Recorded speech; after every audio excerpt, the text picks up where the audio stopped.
Hey guys and girls, I'm here with Terri, our Senior Asset Manager licensee of Blink Property on the Central Coast, and me and Terri are just having a bit of a chat, so I thought I'd bring out the camera and catch it on camera for you so you can maybe learn a thing or two. So Terri, what were you saying before? It's very important to have a good property manager manage your property. For example, I took over a property that was being managed by a local agent, had been with them for quite some years. The owner was pretty happy with their services other than the communication. When he came over to Blink, his property was currently being rented for $230 a week. We leased it out for $410 a week. So that's a massive difference in income for the owner.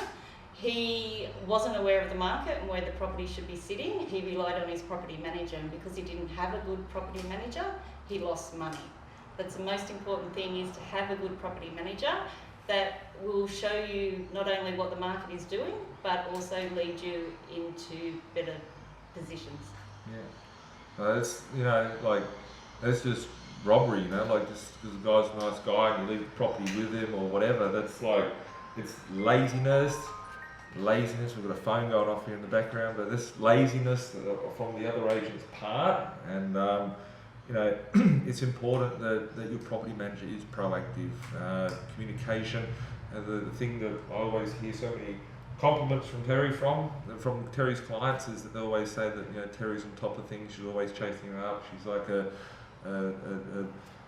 hawk. She'll be onto something. She won't let go until it's fixed and everything's good and well. And that's really important, because something that's overseen from a property management side of things can cause a big problem later on down the track.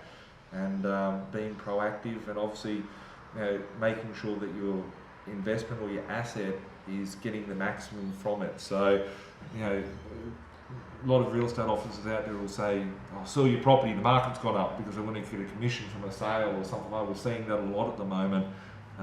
But is it the right thing to do to sell your property? Is it better to use it for equity for another project or whatever the case may be? And I guess that's what separates Terri and her team from other agents out there, is that she's an asset manager, not a property manager. And there's a big difference, because you set out on this journey to invest and to make money and ideally look after your lifestyle.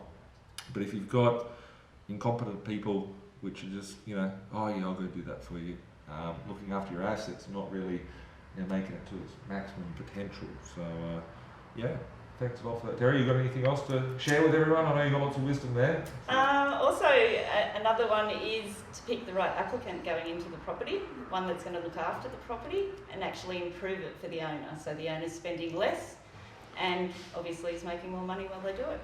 Actually, now that you say that, Terri, is that I was sitting there the other day and I got this property, which I might go and take a video of shortly, which I picked up years ago for like $185,000, and the property was rented out initially for $180 per week.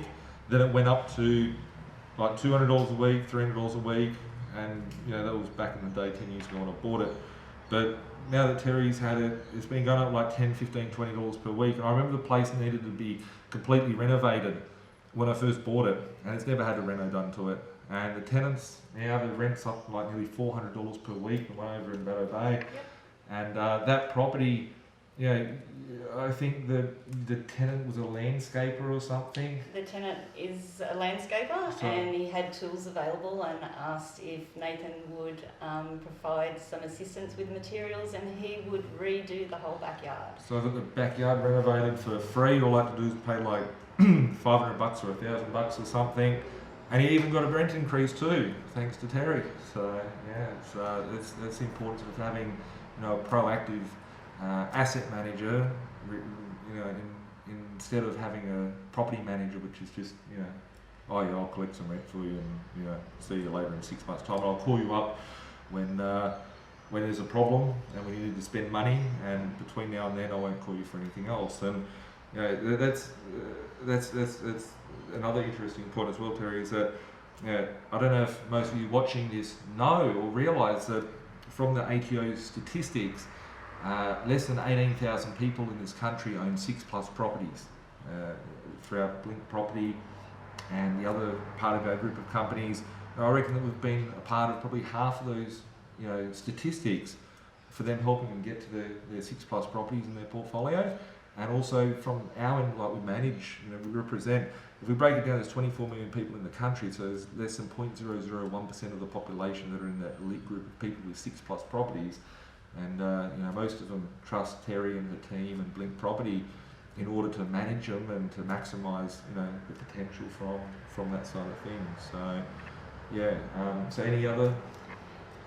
In picking a tenant, it's always good, obviously, to build a relationship with them, because they tend to disclose a bit more information about their history when they're applying for a property. And the closer you get, the more comfortable they are. So they disclose a bit more information, which gives you an indication on whether you should be putting them in the property or not. Yeah. It's I've seen all too many times, people having a property with a crap tenant, the place gets vandalised, it gets abandoned, or whatever the case may be, and you're left with a mess to clean up.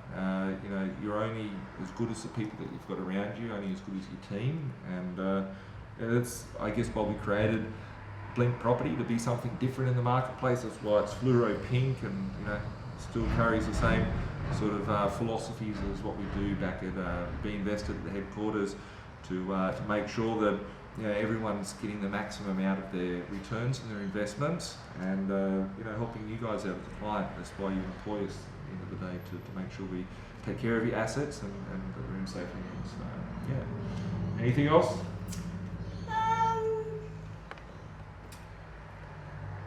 There's always a lot to talk about in real estate.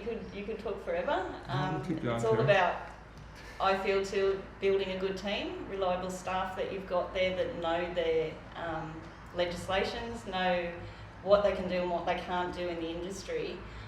It also helps them to look at what people that come into the office, that when they come in as a tenant, they could also be somebody that is ready to purchase as well. So building relationships with the tenants and the owners, and making sure that you're mediating between the both to have a great outcome for both.